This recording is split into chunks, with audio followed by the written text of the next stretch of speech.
जय सद्गुरुनाथ महाराज की बोलो राधे कृष्ण माय की जय.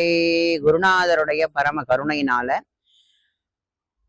பாபாவுடைய பரம பக்தர்களுக்கு பாபாவுடைய பரம பக்தியும் ஜெகத் மாதாவும் ஆகிய நமது அன்னை ராதா கிருஷ்ணமாயி நவவித பக்தியினுடைய விசேஷங்களை போதிக்கிறாங்க.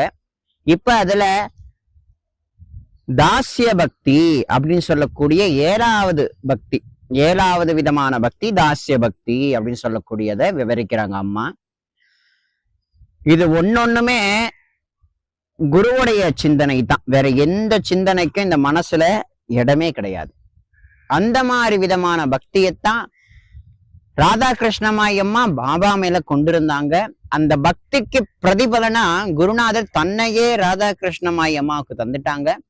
அப்ப குருநாதனும் குரு பக்தனும் வேறு வேறு அல்ல, ரெண்டுமே ஒண்ணு அப்படின்ற பாவத்துல வாழ்ந்தாச்சு.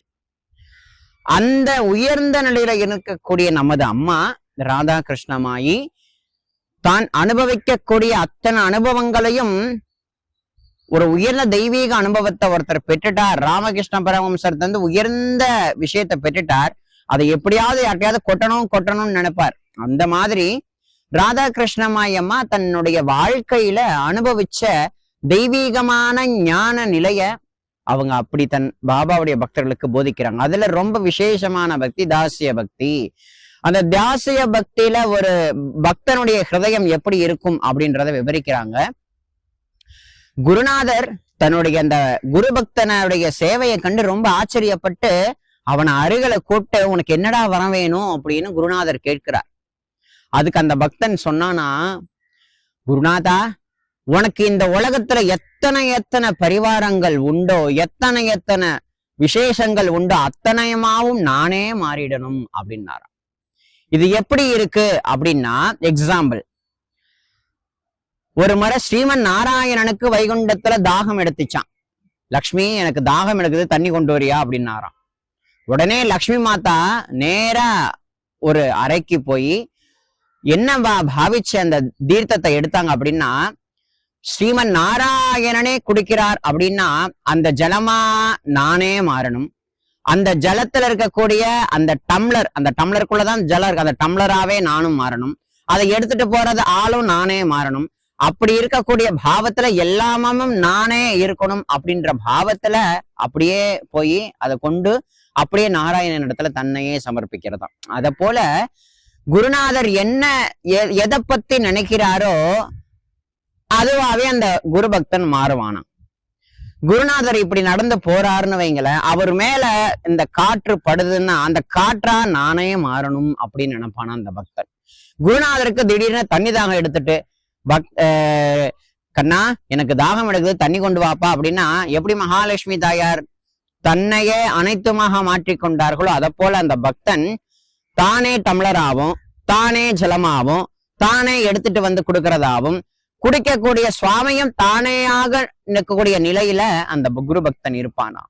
குருநாதர் சாப்பிடணும் அப்படின்னு நினைச்சார் அப்படின்னா சமையல் பண்றவனாவும் சமையலுக்குரிய பொருட்களாகவும் காய்கறிகளாகவும் அரிசியாகவும் ஜலமாகவும் நெருப்பாகவும் கடைசியில ஆகாரத்தை எடுக்கக்கூடிய பாத்திரங்களாகவும் குருநாதராக எழுந்தருள பண்ணக்கூடிய ஒரு பீடம் ஆசனம், அந்த ஆசனமாகவும் அந்த பக்தன் மாற ஆசைப்படுவானாம். இதோட முடியல, அந்த குருநாதர் எழுந்தருளக்கூடிய ஆசனமா மாறிடுறார்.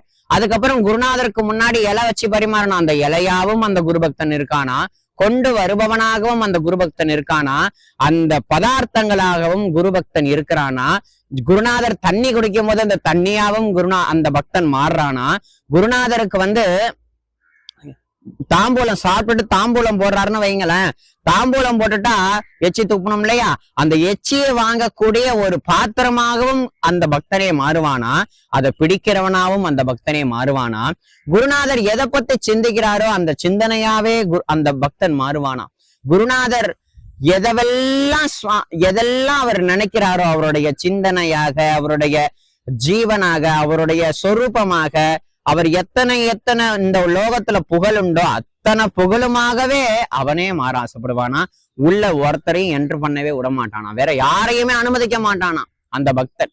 அப்பேற்பட்ட பக்த நிலையில தான் தாசிய பக்தியில அந்த பக்தன் குருநாதரையே அண்டு இருப்பானா, குருநாதருக்காக சர்வமாகவும் மாறுவானா, கடைசியில குருநாதர் கூட ஐக்கியமாயி குருவும் தானும் ஒன்று அப்படின்ற நிலையில பிரம்மமாவே அந்த பக்தன் மாறிடுவானாம்.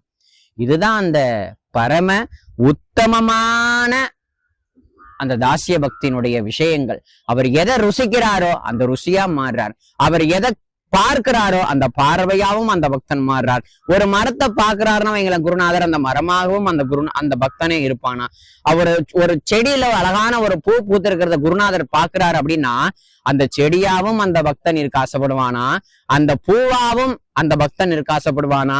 குருநாதர் அழகா பறிப்பார் இல்லையா, அழகா பறிச்சு அவர் கொண்டு போகக்கூடிய பாத்திரமாகவும் அந்த பக்தனே இருக்க ஆசைப்படுவானாம். இந்த மாதிரி குருநாதர் எதெல்லாம் ஆசைப்படுறாரோ அது எல்லாமாகவும் ஆகக்கூடிய ஒரு நிலையில அந்த பக்தன் இருப்பானா. குருநாதர் ஏதாவது இடத்துல அந்த பூமியில நடந்து போறாருல, அந்த பூமியாவும் இருக்க ஆசைப்படுவானா. குருநாதர் ஒரு அழகான இருக்கையில, ஒரு துவாரகாமாயில நம்ம பாபா இருக்கார், அந்த துவாரகாமாயினுடைய ரூபமாகவும் அந்த பக்தன் இருக்கப்படுவானா. பாபா பானையில தண்ணி குடிக்கிறாரு, அந்த தண்ணியாவும் அந்த பக்தன் இருக்க ஆசைப்படுவான். அந்த மண்பாண்டமாவும் அந்த பக்தன் இருக்க ஆசைப்படுவான். பாபாக்கு துணினா ரொம்ப பிரீதி, அந்த துணியாகவும் அந்த பக்தன் இருக்க ஆசைப்படுவானா. எரியக்கூடிய நெருப்பாகவும் அந்த பக்தன் இருக்க ஆசைப்படுவானா. சர்வத்தையும் கட்டிக்கிட்டு அந்த குருநாதன் கிட்ட வேற யாரையுமே விடாத பிடிக்கி சர்வமுமாவும் அந்த பக்தன் இருக்கக்கூடிய நிலைதான் தாசிய பக்தி அப்படின்னு சொல்லக்கூடிய உயர்ந்ததான பக்தி. இத சொல்ல சொல்ல கொஞ்சம் நினைச்சு பாருங்க, நமக்கு ஒரு மாதிரி இருக்கு. ஏன் அப்படின்னா அந்த குரு பக்தனுக்கு இந்த உலகத்துல வேற எதுவுமே தெரியாது குருநாதனை தவிர. நம்ம பார்க்கக்கூடிய இந்த பஞ்சமகா பூதமும் குருநாதர் தான். நம்ம யார்கிட்டையாவது பாக்குறோம், நம்ம யார்கிட்டையாவது பேசுறோம்னா அதுவும் குருநாதர் தான்.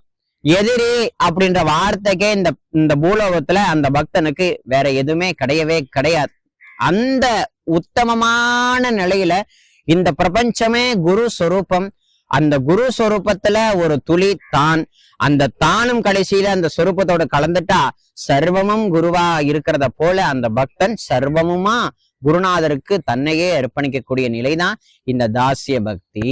அவ்வளவு உயர்ந்ததான பக்தியை நம்ம அம்மா பாபாவுடைய பக்தர்களுக்கு போதிச்சாங்க.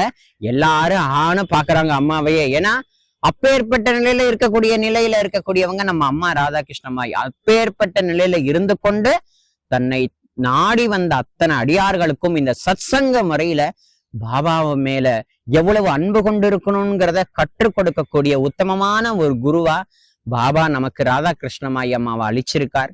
அதனால இதெல்லாவற்றையும் நம்ம பயன்படுத்தி கொண்டு இந்த விதமா நம்ம பக்தி பண்ணோம் அப்படின்னா குருநாதருக்கு ஒரு பரம சந்தோஷம் கிடைக்கும். அடுத்ததா சக்கிய பக்தி அப்படின்றத நம்ம அடுத்த முறையில நம்ம அவசியம் பார்ப்போம். குருநாதருடைய கிருபை எல்லாருக்கும் கிடைக்கட்டும். ஓம் சாய்ராம்.